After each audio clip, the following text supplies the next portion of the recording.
Magandang araw mga kabanat, welcome back sa ang channel. Ngayon may bagong tayong video na papanoorin at pag-uusapan kaya't wag na wag niyong kalimutan mag-comment at like pagkatapos niyo mapanood ito. Kung hindi ka pa nakapag-subscribe sa channel na to wag munang patagilan yan, subscribe muna yan at pakihit ang notification bell at hit ang all para mas updated ka palalo pag may bago kaming video na i-upload. Pero mga kabanat sabay-sabay natin panoorin, let's go! Unang sunod na record high ang naitatalang mahigit sa 30,000 na bagong kaso ng COVID-19 sa bansa. Maging ang aktibong kaso na naiulat kahapon na 265,509 ay pinakamataas na naitala simula nang magkaroon ng pandemya. Sa kabila niyan, nasa 46% pa lang ang utilization rate ng ICU beds sa buong bansa at 55% naman sa ICU beds sa Metro Manila. Malayo pa para sa pamantayan upang itaas sa mas mataas na COVID-19 Alert Level 4. Binabantayan namin ang Metro Manila in terms of yung bed utilization. No? At kaya nung lagi namin sinasabi, pag tumama po yan sa 71%, no? Then that's when it would be right to elevate Metro Manila to Alert Level 4.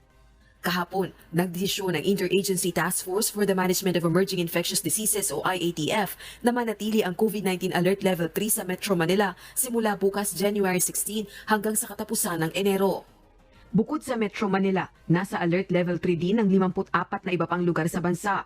Kabilang ang Baguio City, Ifugao, Mountain Province, Dagupan City, Ilocos Sur, City of Santiago, Cagayan, Angeles City, Aurora, Bataan, Bulacan, Olongapo City, Pampanga, Zambales, Rizal, Batangas, Cavite, Laguna, Lucena City, Marinduque, Romblon, Camarines Norte, Catanduanes, Naga City, Sorsogon, Iloilo City, Iloilo, Negros Occidental, Guimaras, Lapu-Lapu City, Bohol, Cebu, Negros Oriental, Ormoc City, Biliran, Eastern Samar, Leyte, Northern Samar, Southern Leyte, Western Samar, City of Isabela, Zamboanga City, Zamboanga del Sur, Bukidnon, Iligan City, Misamis Occidental, Misamis Oriental, Davao del Sur, Davao del Norte, General Santos City, South Cotabato, Surigao del Sur, Agusan del Norte at Lanao del Sur. May iba pang lugar sa bansa na unang isinailalim sa Alert Level 3. Ayon sa Department of Health, nakakita na rin ng pagtaas sa COVID-19 infection sa mga probinsyang ito.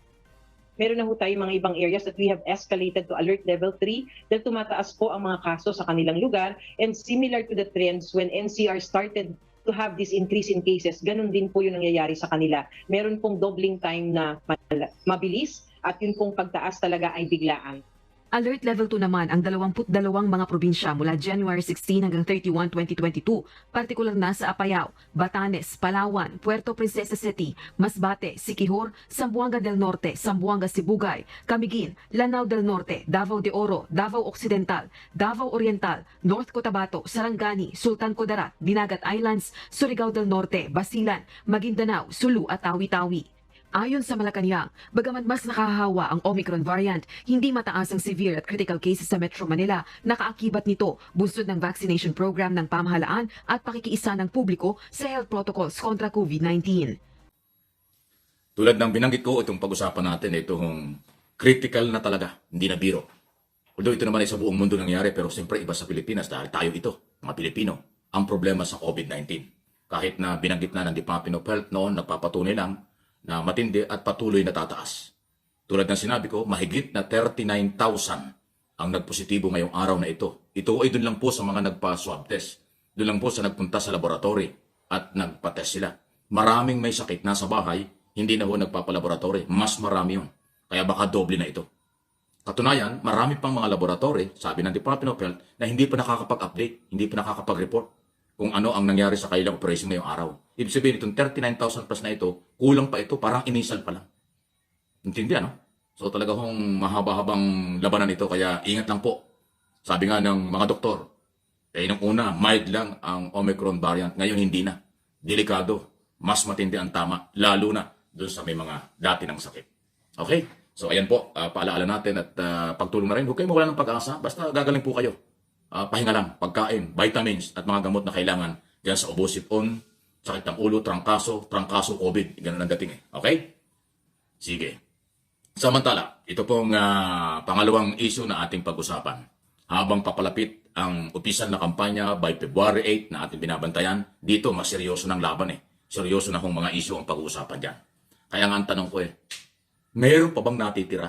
Mayroon pa ba na mga nakikita ang mga kalaban ng BBM Sara na hindi pa nila natalakay sa nakalipas na marami ng taon at sa kasalukuyang mga panahon para sirain si Marcos, sirain ang si BBM at si Sara? Palagay ko wala na. Kaya nga naubos na eh. At after ng paninira, personal, alis mga kaso at kung ano-ano, hindi naman humina, lalong lumakas. So pagdating na ng kampanya at kung ito rin ang gagawin ng mga kalaban ni BBM Sara, recycle lang yan. So wala nang epekto. Dahil tinanggap na ng mga tao, wala nang pakialam ang mga tao sa mga akusasyon laban kay Marcos. Ang kanila, Marcos pa rin. Ano man ang sabihin nyo, Marcos pa rin. So wala na hindi na mabubura yan. Lalo pang madadagdagan yan habang sinisira nyo nang wala naman matibay na basihan. Dahil nga namanhid na sila, nagsawa na, at paulit-ulit na 35 years na nakakaraan until now, yung pa rin. Kaya pagpasok ng February, yung 3 months campaign na magsisimula sa February, kung yan din lang po ang galawan ay mahihirapan ng makahabol kung ano. Alam ba ninyo ako meron ako sasabihin dito sa aking personal na opinion at analysis sa mga galawan. Alam ba doon po sa mga ayaw kay Marcos kahit anong mangyari, ayaw nila kay Marcos. O meron ganun meron ho talagang kahit anong gawin talagang namimili. Ako, akin ho dito, recommendation. Pero nasa inyo yan kung susundin nyo. Nasa inyo yan kung susunod kayo. Kung hindi, salamat. Kung susunod, salamat. Alam nyo yung mga ayaw kay Marcos, ang may tutulong ko sa inyo dahil sa aking pagsusuri, punta kayo kay Ping Lacson. Si Ping Lacson kasi ay merong KKK at napakaganda ng kanyang KKK. Ano ba yun? Kakayahan, katapatan, katapangan. Kompleto yun. Anti-corruption, anti-drugs, anti-crimen, lahat ng illegal lalabanan niya. At pagdating ko sa experience bilang national official, bilang senador, dati pang sekretaryan, dating PNP chief, napakalawak ng karanasan niya. Kaya yun po yung aking mairekomenda. Tanggapin man yung hindi, basta sinabi ko, bahala na kayo. Si Ping Lacson, ang bagay na pupuntahan nyo para sa aking paniniwala. Kung pupunta kayo kay, kanina ba ito? Leni Robredo. Ay alam ito si Leni Robredo, huwag naman magtatampo sila. Pag ito yung nanalo, wala itong gagawin kundi puro paghihiganti. Laban kay Duterte, laban kay Marcos pag naupo yan. Yan ang gagawin niya. Lalo pa ngayon, may report na yung mga dating cabinet secretary ni Fidel Ramos, dating Pangulo, sumama na raw kay Leni Robredo. Naku, punong-puno din yan ng mga yan Uhaw na uhaw yung mga yan. So pag napwesto yan, kaliwat kanan din ng banatan. Parang ganun. Kung kay Isko Moreno naman, hindi nga makabuo ng lineup Hanggang ngayon, tatatlo pa rin ang senatorial candidate Ano mga asahan mo ron? Hindi nga makabuo. Kung dito naman kay Pacquiao, ayaw natin abalahin si Pacquiao. Busy-busy sa pamigay sa pera. Ano na tayong magagawa doon? Ang kanyang kampanya, mamigay So, tsaka magbasa ng Bible. Sige, pabayaan natin siya. So, ayan po. Para kompleto. Binigay ko na sa inyo mga rason. Marcos, Lacson, Robredo, Dumagoso, at saka Pacquiao. Yun lang naman yung 5 kilalang mga kandidatong sa national position. Kayo nang bahala mamili. Di ba? Kaya lang kung inuulit ko, kung ang inyong plano ay durugin, sirain si Marcos, wala nang epekto. Marcos pa rin ang sigaw ng kanyang mga followers dito at sa abroad. At lalo na yung mga Marcos loyalists, kahit anong gawin nyo, wala na. Kasi nga, puro recycle, nagsawa na sa mga akusasyon. Kaya kung yan din ang inyong gagawin sa susunod na 3 buwan, lalo sa panahon ng kampanya, effect na ang dating. Hindi ba? So, yan po ay malaya po kayong makapag-comment, reaction sa isong yan. Lagi naman kayo ang bida rito. Ako po ay nagkakatid lang ng impormasyon sa inyo. Ang bida rito, kayo na ating mga followers, viewers, supporters, nationwide, worldwide. Salamat po. Lagi po tayong nagpapasalamat. Napakalaki po ng utang na loob ko sa inyo dahil lagi po kayong nandyan. Kahit magkakaibang oras, meron pa nga nagsasabing, Sir Mike, sumingit lang ako, may trabaho kami. Pero kami na ako'y nanonood sa iyo dahil gusto ko. Pangalawa, maiksi lang yun sa yung title, yung program mo, yung content mo, maiksi pero kompleto.